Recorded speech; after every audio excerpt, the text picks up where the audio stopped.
네, 휴일임에도 불구하고 텐미리는 여전히 쉬지 않고 달려가겠습니다. 자, 오늘 함께 하실 분 소개드립니다. 박시동 평론가님. 네, 박시동입니다. 맞은편에 앉아 계신 분은 안녕하십니까. 네, 지금 동물농장 윤입니다.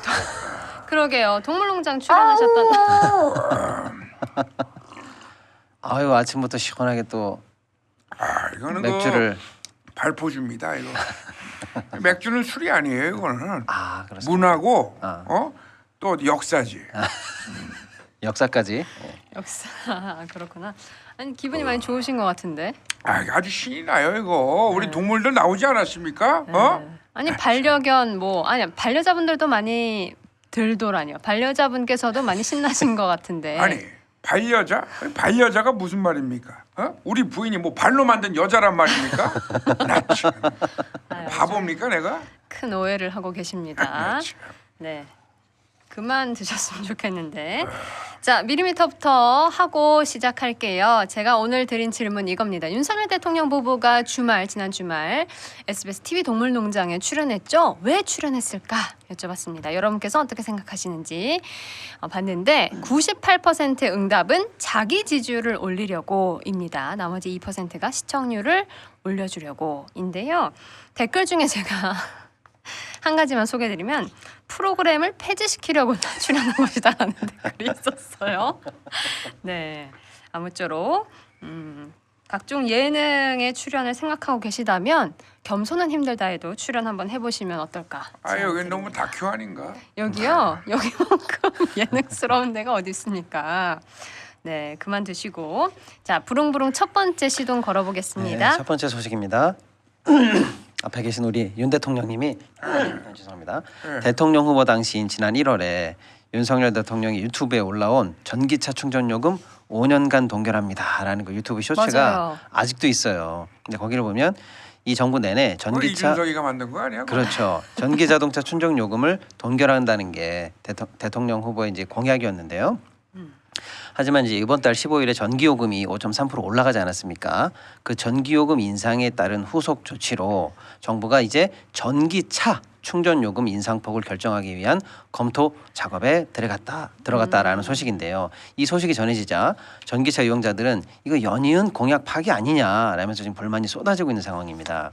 사실 지난해 9월 한 차례 전기차 충전요금 특례 할인이 종료되면서 사실 전기차 충전 요금이 한번 올리긴 올랐어요. 그런데 이번에 만약에 또 오르게 된다면 지금 100kW급 충전기에서 요금 약 400원 정도로 오르지 않을까라는 그런 가능성이 관측되고 있는 상황입니다.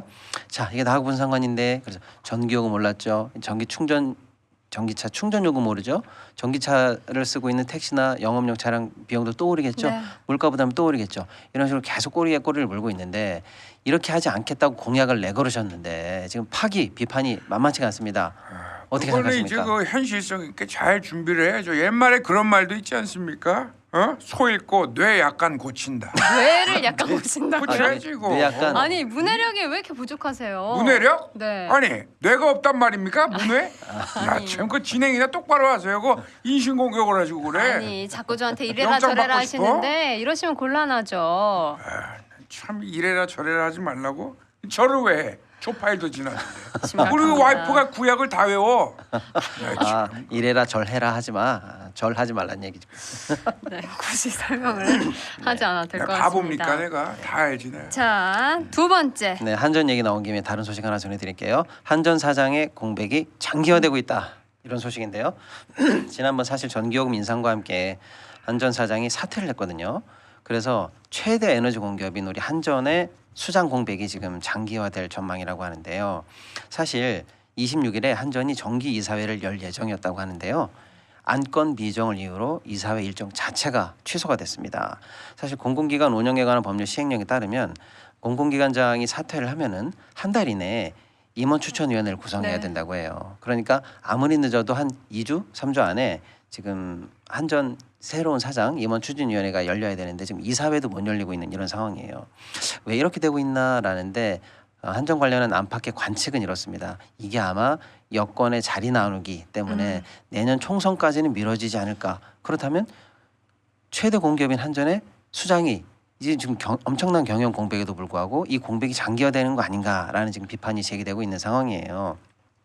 이게 나하고 무슨 상관인데 뭐 역대 최대 적자, 우리 국민들에게 엄청난 전기요금 부담 등등등 해서 우리 국민들이 굉장히 지금 발을 동동 구르면서 노심초사하고 있는데 네. 정작 수장을 비워놓고 정부 여당은 이렇게 차일피일 미루면서 천하태평해도 괜찮은 거냐 이런 상황인데요. 아니 어떻게 이거는 보시는지요? 부처님 말씀대로 하면 됩니다. 이 한전 내에도 종북 세력들, 좌파 세력들, 그리고 건폭 세력들 모두 그 커트해 버려야 돼요. 오죽하면 음식점 이름도 부처 스컷이야. 한전에도 또 종북 세력이 있습니까?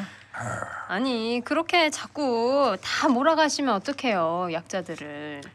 아니요, 여보 다음 대사가 뭐지? 자, 어디 우리는 갔어? 지나친 음주는 저렇게 해롭다는 안 거죠. 됩니다. 네. 세 번째. 예, 블룸버그에서 나온 소식인데요. 블룸버그에 따르면 익명을 요구한 한 소식통이 마이크론이 중국에서 잃은 그 시장 점유율을 한국 기업이 차지하지 않도록 우리 한국 정부가 그렇게 장려하지는 않을 것이라는 보도가 나왔어요. 소식통에 따르면 우리나라 정부가 이 중국의 마이크론 제재 조치가 결국 한미 관계를 이간질하려는 시도다 이렇게 보고 있고 반도체 산업의 장기적인 핵심 파트너인 미국과의 관계 악화를 우려해서 우리가 마이크론 사태를 이용하는 것을 경계하고 있다라는 보도인데요. 만약에 이 보도가 사실이라면 아마 이것은 미국 또는 친미 당국자들의 언론 플레이가 아닐까 이렇게도 업계는 조심스럽게 예측하고 있는데 왜냐하면 마이크론의 제재 때문에 지금 D램 관련해서 한국의 수출길이 사실은 열리고 있는 상황일지도 모르거든요. 근데 이런 상황에서 우리 정부의 당국자가 우리 정부의 당국자가 우리 기업들을 통해서 그러지 말라라고 할 수 있다는 것 보도 자체가 이게 국익을 배제한 행정 아니냐 이런 상황인데 대통령님 어떻게 보시나요? 아니 그 중국 예. 그 부처님도 중국 사람 아니야? 부처님도 좌파 아니야 이거? 부처님 중사람 아닌데. 메이드 인 차이나라고 적혀 있던데 그 어디예요? 어디예요? 저기 그 불쌍해? 저기 성불사 뭐 이런 데 가면 있잖아 그. 내 발밑에 봤다고 내가 영장 칠 뻔했어 내가. 부처님 좌파 아니야 그거? 좌파라뇨. 아니 그 예.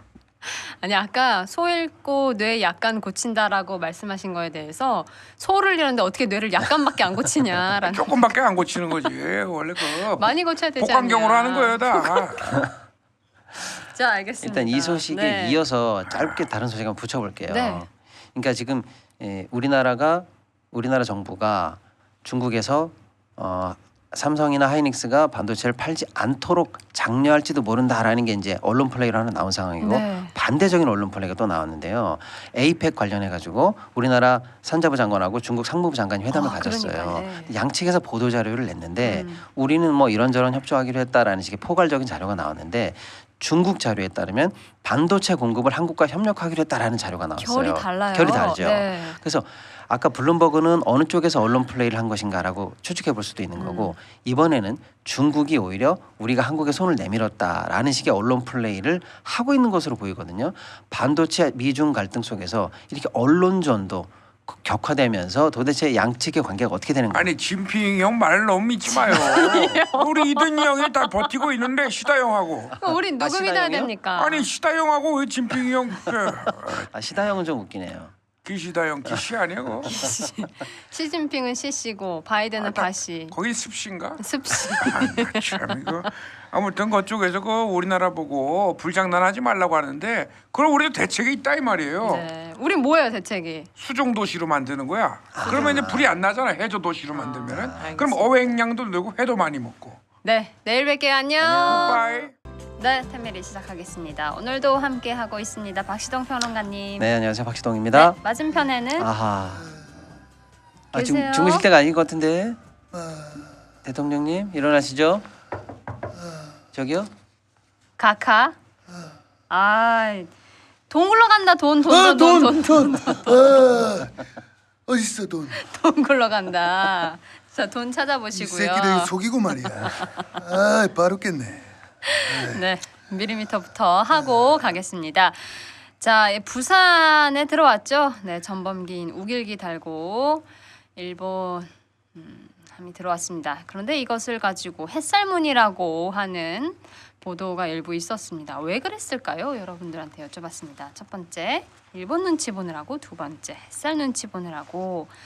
인데 96%가 일본 눈치 보느라고라고 답을 해주셨어요.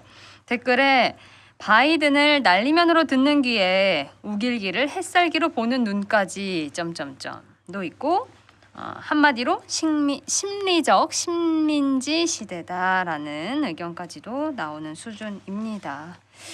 자, 여기까지 하고요. 자, 바로 시동 걸어 보겠습니다. 첫 번째. 네, 첫 번째 소식인데요. 중국의 관영지가 보도한 내용인데 글로벌 타임즈라고 있습니다. 여기서 29일자 칼럼이 나왔는데요. 중국과 한국이 반도체 협력을 강화한다면 한국 반도체 회사가 중국의 시장에 공백을 메우는 건 당연하다라면서 마이크론 등 미국 회사의 공백을 삼성전자나 SK하이닉스 등 한국 회사가 채워야 한다라고 주장을 했어요. 사실 중국 정부가 미국 정부의 반도체 규제에 맞서서 마이크론에 대해서 중국 내 판매를 금지시켰거든요.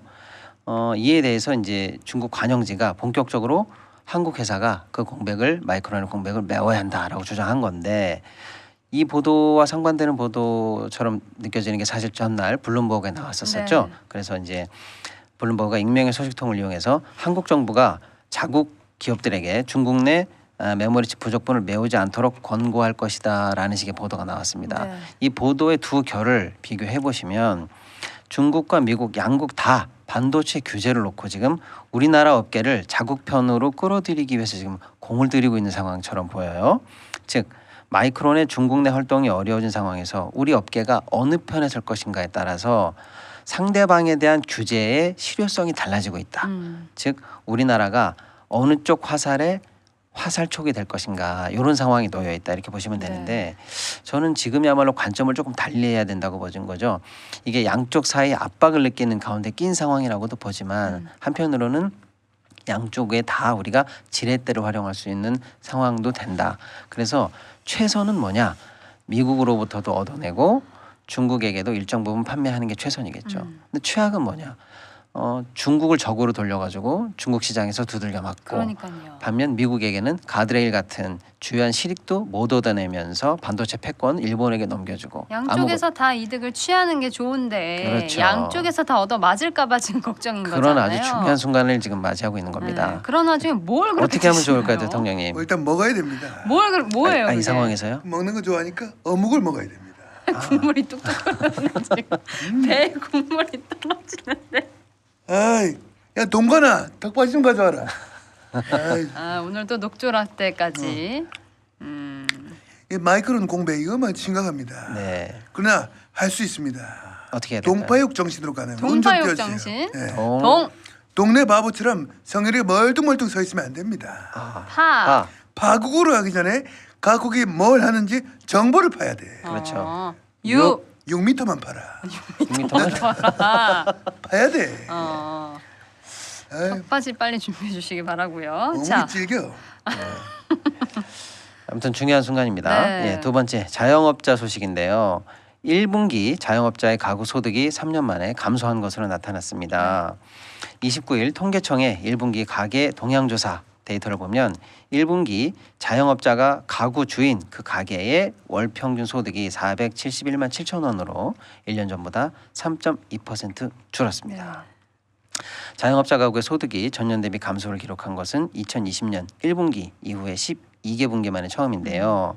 아마 코로나19 방역 조치에 따라서 그동안은 방역 지원금, 손실 보상금 등이 이제 있었거든요. 이제 그게 종료되면서 추가 수입이 줄은 거죠. 그리고 원래 하던 사업 소득은 어떻게 받나 봤더니 사업 소득 역시 1년 전보다 3.1% 감소했습니다. 즉 사업 소득이 경기 침체 때문에 줄고 코로나 지원금도 이번에 종료됐고 하다 보니까 가계 소득 자체가 줄은 거죠. 그래서 이게 어느 정도로 심각하냐면 지금 가계 이제 자영업자 부채가 1,000조를 넘는 시대예요. 너무 심각하거든요. 그런데 사업 소득이 줄면 또 이렇게 가계 소득이 줄면 이분들이 이 1,000조의 빚을 갚기 위해서 이자 상환 부담이라든지 이런 게 계속 한계 상황으로 몰리면서 결국에는 금융 부실이라든지 연체 상황으로 몰리지 않는가, 이런 게 지금 우려되고 있는데요. 자영업자가 550만이고요. 그 자영업자 가족 중에서 돈 안 받고 일하시는 분이 그렇죠. 90만에서 100만 사이예요.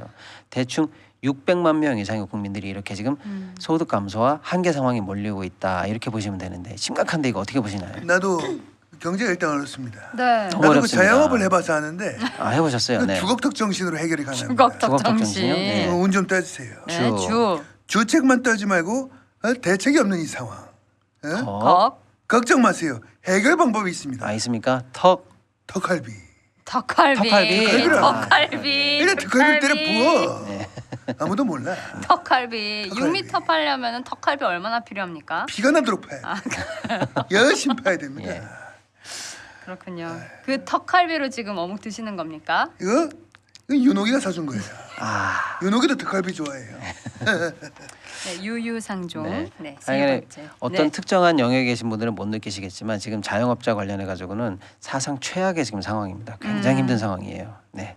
세 번째 소식입니다. 네. 윤석열 정부가 그 각종 그 법인세 인하 등 감세 정책을 지금 시행하고 있거든요. 네. 이에 따라서 앞으로 우리나라 세수가 얼마나 줄어들 것인가에 대한 자료가 나왔는데요. 29일 국회 예산정책처 민간기관이 아니에요. 우리 국회 예산정책처에서 발간한 2022년 가결 법률의 재정소요 점검이라는 보고서가 있어요. 작년에 2022년에 통과된 법 있죠. 그 법 때문에 생기는 예산 손실을 정확하게 집계한 거죠.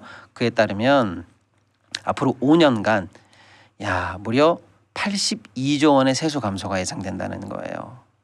네. 부자 감세를 그렇게 많이 하니까 그렇습니다. 세부적으로 보면은요. 법인세 감세가 5년 합계 20조 원 정도가 될 것으로 예상이 되고 있고요. 네. 소득세는 5년 합계 13조, 종부세는 5년 합계 5조 정도 세수가 줄어들 것으로 예상이 되고 있어요.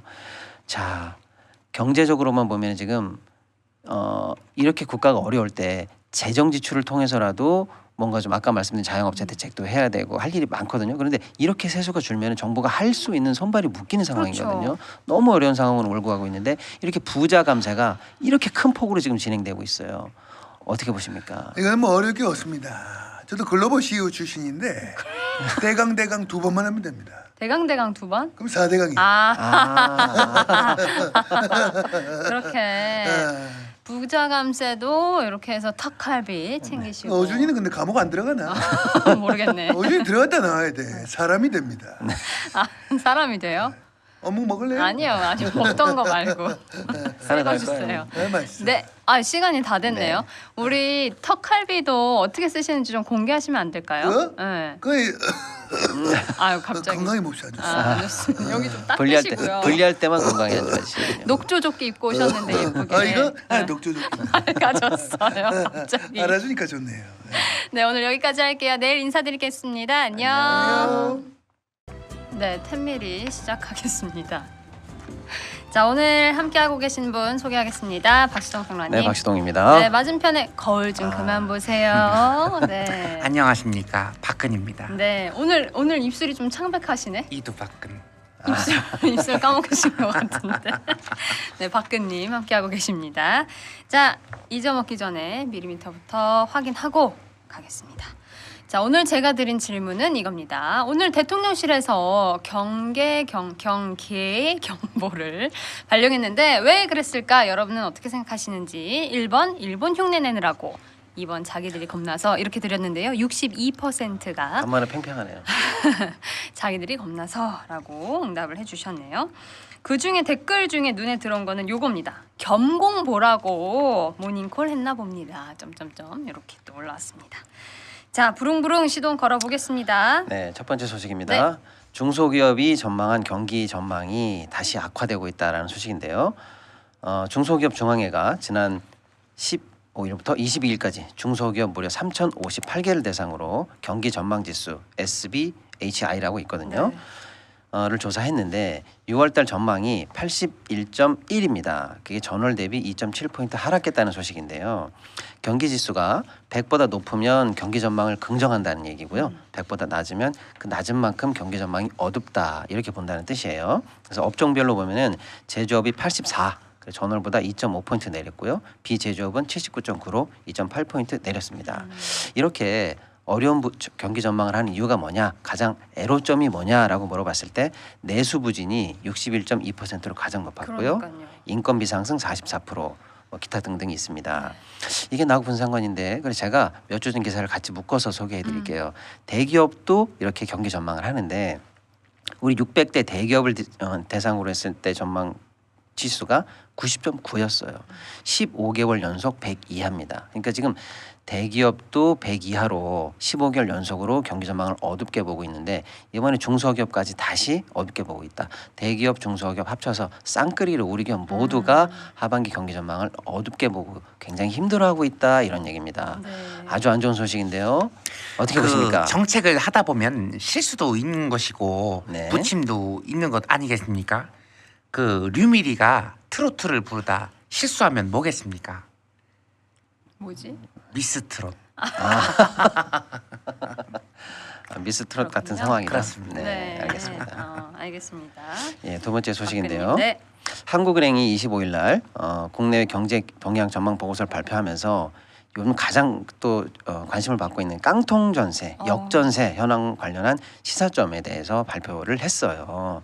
이에 따르면 즉 주택 가격이 내려가면서 매매가보다 전세가가 더 높은 거 이게 깡통이죠. 깡통 전세. 그다음에 지금 있는 전세가보다 앞으로 들어올 전세가 더 낮아질 거 이걸 역전세라고 하거든요. 이 두 가지를 조사했는데 기존 전세 계약 중에서 깡통 전세 위험이 지난 1월보다 약 8.3%가 높아졌다. 그리고 역전세, 역전세가 문제인데 역전세는 지난달 25.9%에서 52.4%로 늘었어요. 그러니까 지금 전셋집 중에 좀 과하게 해석하면 반이 역전세예요. 네. 새로 들어오는 전셋값으로 기존 전셋값을 못 갚는 상황이 반 정도 된다라는 얘기인데 문제는 올해 하반기부터 내년 상반기까지 이 깡통 전세, 역전세가 전부 다 만기가 돌아와요. 만기 상황을 봤더니 올해 말에 돌아오는 게 약 36%, 내년에 돌아오는 게 약 30 비슷해요. 36.7, 36.2 등등 해서 어쨌거나 올해 하반기, 내년 상반기에 역전세, 깡통전세 전부 다 위험한 상황으로 가고 있다.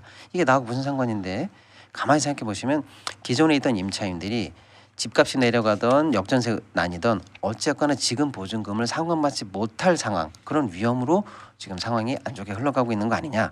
또 나아가서는 이런 위험 때문에 결국 주택값도 내려가는 하방 압력이 높아지는 상황이다. 이렇게 볼 수 있겠는데요. 어떻게 보십니까, 우리? 그렇습니다. 이런 그 전세 문제 정말 문제 심각합니다. 심각하죠. 이런 것들은 영등포에서 좀 해결을 해야 됩니다. 영등포 정신. 국회의사당. 네네네. 예. 그러면 보통 여의도라고 하지 않나요? 영등포 다음은 어딜까요? 영등포 다음 1등포 아니에요? 영등 파이브. 거의 비슷하게 가고 있어요. 접근 좋았는데. 접근 아쉽네요. 좋았어요. 예. 1등포. 네. 왜 아쉽지? 거의 맞출 뻔했는데. 네, 아무튼 자, 세 번째. 세 번째 소식인데요. 소득 분위를 해서 저희가 5분위로 보통 조사를 해요. 가장 어려운 분들부터 시작해서 이렇게 5등급으로 나누는데 하위 20%, 1분위 가구의 절반 이상이 올해 1분기에 적자를 낸 것으로 발표가 됐어요. 통계청이 지난 30일에 발표한 1분기 가계 동향 조사 결과에 따르면 하위 20%인 1분위 가구의 적자 가구 비중이 62.3%. 세 집 중에 두 집이 지금 적자로 생활하고 있다는 얘기예요. 1분위 가구의 월 평균 가처분 소득이 85만 원이에요. 그런데 소비 지출이 131만 원. 즉 한 달에 46만 원씩 적자를 내고 계신다는 얘기예요. 여러 가지 원인이 있지만 아무래도 뭐 코로나 등등 여러 지원금들이 떨어진 거, 그다음에 전기, 가스 요금들이 이제 지출이 늘어난 거 이런 걸로 일단은 원인으로 보고 있는데 이게 나하고 무슨 상관인데 보시면 어려운 서민일수록 더 적자가 많아요. 그래서 소득 분위별로 보면은 가장 낮은 1분위가 지금 62%가 적자. 그 위에는 28, 그 위는 18, 그 위는 16, 그 위는 8. 즉 위로 갈수록 적자 폭이 적은데 어려운 분들일수록 적자 가구가 많다는 뜻이에요. 그러니까 하위 가구는 숨만 쉬어도 빚이 늘어나는 상황이다. 서민들 생활이 정말 어렵다. 이런 문제인데 어떻게 생각하십니까? 그렇습니다. 이럴 때일수록 기재부가 정신을 차리고 그 창고지기 노릇도 좋지만 그 제대로 해야죠. 네. 경제민주화. 그렇죠. 그 돈 내는 사람 따로 있고 계산하는 사람 따로 있으면 되겠습니까? 배우 이채영이 계산하는 법 아십니까? 모르겠는데요. 이채? 계좌 이채영. 이채영. 계좌. 계좌 이채영. 이상입니다. 아, 네. 알겠습니다. 오늘 그러니까 매번 이렇게 경제 소식을 짚어드리면서 드는 생각은 뭐냐면 과연 언제쯤 우리가 서민들이 웃을 수 있는 얘기를 좀 전할 수 있을까? 사실 안 좋은 얘기만 전하려고 한 것도 아닌데 매번 매일 모든 아이템들이 다 이렇게 서민은 점점 더 힘들어진다라는 얘기로 결론이 지어지니까 너무 마음이 좀 안타깝습니다. 추어탕 한 그릇 먹고 해결하면 됩니다. 추어탕으로 해결이 됩니까? 그렇습니다. 미꾸라지 그 크지 않습니까? 미꾸라지가 크면 뭡니까? 미꾸라지가 크면은 뭐죠? 미꾸 엑스라지. 이건 못 맞췄네. 웃으면 안 되는데. 네. 아무튼 이렇게 마무리하고 내일 다시 인사드릴게요. 안녕. 안녕. 네, 10mm 시작하겠습니다. 오늘 함께하고 계신 분 소개하겠습니다. 박시동 평론가님. 네, 박시동입니다. 맞은편에는 그 양당의 그 비대를 모두 닦아봤던 그 김종알이라고 봐요. 네, 비대 닦기 전문가 김종알님 그 모셨습니다. 물티슈는 상대가 안 된다고 봐요. 알겠습니다. 자, 오늘 밀리미터부터 하고 가겠습니다. 자, 어제 서울시가 경계 경보 발령했습니다. 그런데 오세훈 시장은 실무자의 책임이다 이렇게 해명을 했는데요. 이 해명을 여러분께서는 믿으십니까? 라고 질문을 드렸습니다. 자, 결과 보겠습니다. 자, 매우 믿는다 1%, 어느 정도 믿는다 0%네요. 네, 믿는 둥 마는 둥 1%, 새빨간 거짓말이다 98%로 나왔습니다. 네, 여기까지 하고요. 바로 시작해 볼게요. 부릉부릉 시동 걸어보겠습니다. 네, 첫 번째 소식입니다. 지난 4월이죠. 우리나라의 생산과 소비가 전부 떨어졌고 제조업의 재고율이 또 사상 최고로 높아졌다는 소식입니다.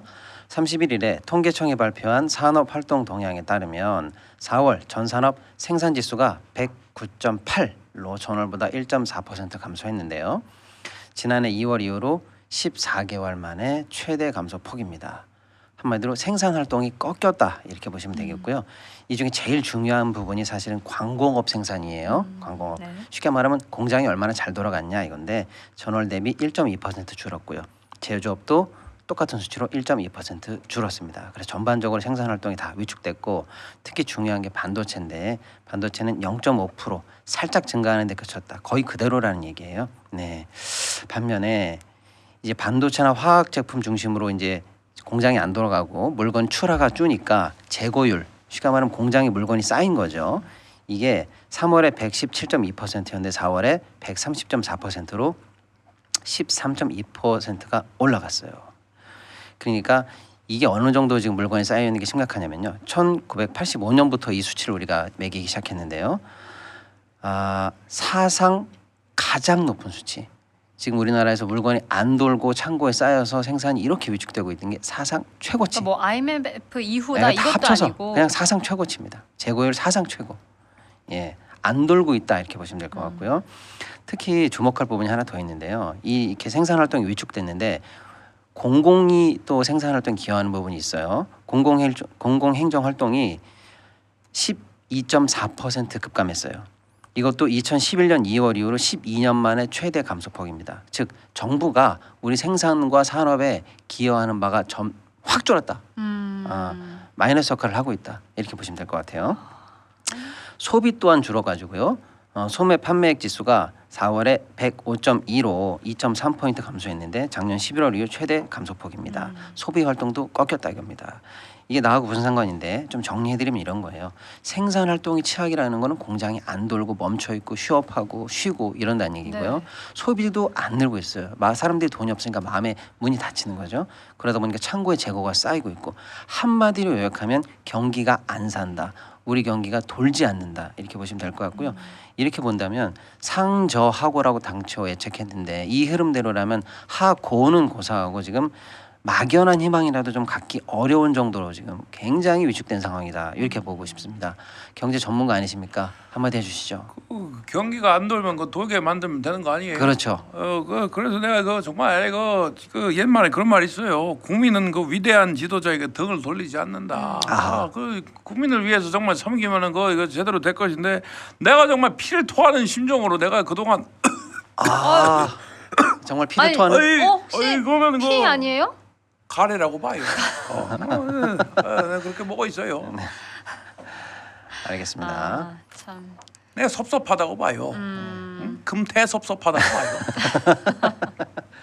많은 분들이 이 얘기를 들으면서도 굉장히 낙심하고 있다. 네. 댓글에 나에게 전권을 주면 해결된 문제를 갖다가 그러게요. 듣지를 않고 있기 때문에 그건 내가 볼 문제가 아니라고 봐요. 그 정권은 왜 안 주는 거라고 보십니까? 컷오프 되고 싶어? 네, 다 조용히 할 수밖에 이번 없다고 봐요. 부릉부릉. 추호도 네. 질문을 받지 않을 수밖에 없어요. 저희가 사실은 세금 얘기 많이 했고요. 네. 좀 전에 나온 부분도 그 공공이 기여하는 생산도 떨어졌다는 얘기했잖아요. 이게 다 세금 관련한 건데 이제 확실하게 또 수치가 하나 더 나왔는데 올해 들어서 4월까지 지난 4월까지 같은 해 작년 그러니까 지난해 같은 기간보다 줄어든 우리 국세 수입 규모가 확정이 됐어요. 34조 원. 쉽게 말하면 1월부터 4월까지 작년보다 34조 원이 덜 거쳤다. 확정됐어요. 네. 그래서 이게 어느 정도 심각한 거냐면 만약에 이 수치 그대로 확정이 됐으니까 앞으로 5월부터는 우리가 원래 목표한 대로 그대로 쭉 거치더라도 올해는 38조 5천억이 부족해지는 정도입니다. 그래도 마이너스라는 거잖아요. 그렇죠. 그런데 지금 이 정도면은 어느 정도 세수 결손인가 봤더니 외환위기인 1998년뿐만 아니라 2014년이 최대치였는데 이때가 10조예요. 그러니까 지금 우리가 38조 원 만약에 확정적으로 결손이 나면은 네. 이것도 사상 최대입니다. 그렇죠. 정부 살림 사상 최대 펑크. 예, 그런 상황이고요. 어디서 크게 문제가 됐나 봤더니 역시 법인세가 가장 크게 문제예요. 법인세에서 15조 8천억이 줄었고요. 소득세에서 8조 9천억이 줄었습니다. 근데 우려스러운 것은 아까 제가 예를 들어드린 게 4월까지 34조 원이 펑크가 났는데 5월부터 쭉 들어오더라도 사상 최대라고 했잖아요. 네. 근데 5월부터 쭉 정상적으로 들어올 리가 없다는 거예요. 지금 추세를 보니까 매달 감소폭이 악화 일로로 확대되고 있어요. 1월에는 6조 8천억 감소였는데 2월에 15조 7천억, 3월에 24조 이런 식으로 매달 지금 10조 안팎으로 세수 결손이 커지고 있고요. 수입이 들어오는 그 진도율이라고 하거든요. 진도율도 계속 커지고 있습니다. 이게 나하고 무슨 상관인데 나라 살림을 너무 잘못하고 있다. 나라가 돈이 없다 이런 상황이고요. 이런 사실을 이제 드디어 기재부가 공식적으로 인정을 했다. 그래서 사실은 대책이 나와야 되는데 그러니까 인정도 중요한데 예. 그래서 어떻게 하겠냐 그렇죠. 이게 제일 중요한 그래서 사실은 거잖아요. 전문가들이 빨리 이거 큰 펑크 나기 전에 세수를 다시 추계를 네. 해봐라 계산을 해봐라라고 했는데 드디어 말이 나왔는데 8월 9월에 다시 세수 추계하겠다는 얘기가 그럼 이제 나와요. 내년 거잖아요. 이거 올해 하겠다는 게 아니고 어차피 내년 예산 짤 때 해야 되거든요.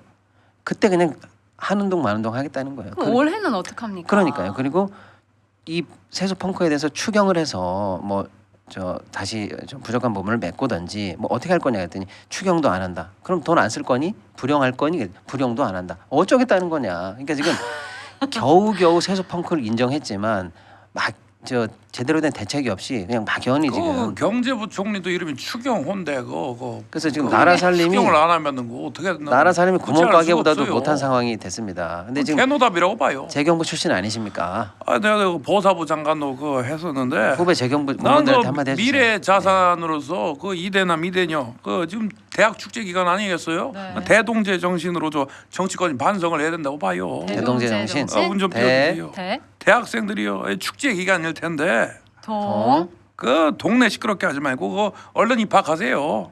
제, 제3지대로. 그냥 대학교 총장이라고 봐요. 제3지대 총장. 제3지대 총장. 재미가 없었나? 네. 저 PD도 컷오프라고 봐요. PD가 이달까지 이미 당했어. 연결하세요. 좀 웃음이 네, PD 40초 정도 네, 남았어요. 짧게 할게요. 네. 미국 소식 잠깐 그러면 하도록 하겠습니다. 6월달에 미국 연준 금리 결정이 있는데요. 우리는 6월달에 한국은행 금통위가 없어요. 그러니까 이번에 미국이 결정하면은 우리가 대응하지 못하는 기간이 2개월 정도 늘어납니다.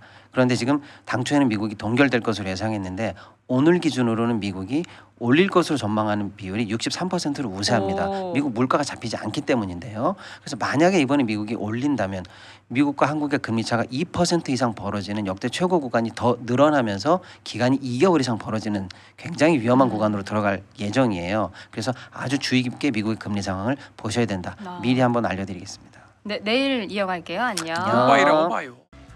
네, 템미리 시작하겠습니다. 오늘은 이상민 씨 없이 박시동 평론가님만 나오셨습니다. 안녕하세요. 네, 박시동입니다. 네. 자, 밀리미터 먼저 하고 가겠습니다. 국민의힘 이채익 의원 어제 국회에서 우크라이나가 6.25 참전국이 맞지 않냐라는 질문을 했습니다. 왜 이렇게 알고 있었을지 여러분들은 어떻게 생각하시는지 여쭤봤습니다. 보기 1번 역사의 무지해서, 보기 2번 국민 즐거우라고 드렸는데요. 88%가 역사의 무지해서 그런 것 같다라고 응답을 해주셨습니다. 댓글 보면 왜 그랬는지 여쭤봤으니까 그 이유를 나름 고민하셨나 봐요. 네, 돌발 영상에 나오고 싶어서라는 의견 하나 있었고, 또 하나는 개콘이 사라진 이유 점점점이라는 의견도 있었습니다. 네. 이렇게 마무리하고 시동 걸어보겠습니다. 네. 네. 첫 번째 소식인데요. 또 우울한 소식이네요. 안 전해드릴 수가 없네요. 네. 15개월 연속 무역수지 적자. 네. 예, 소식 전해드리겠습니다. 어저께 산업통상자원부가 발표한 2023년 5월 수출입 동향에 따르면 지난 5월 우리나라 수출은 522억 4천만 달러, 수입은 543억 4천만 달러로 무역수지가 21억 달러 적자를 기록했습니다.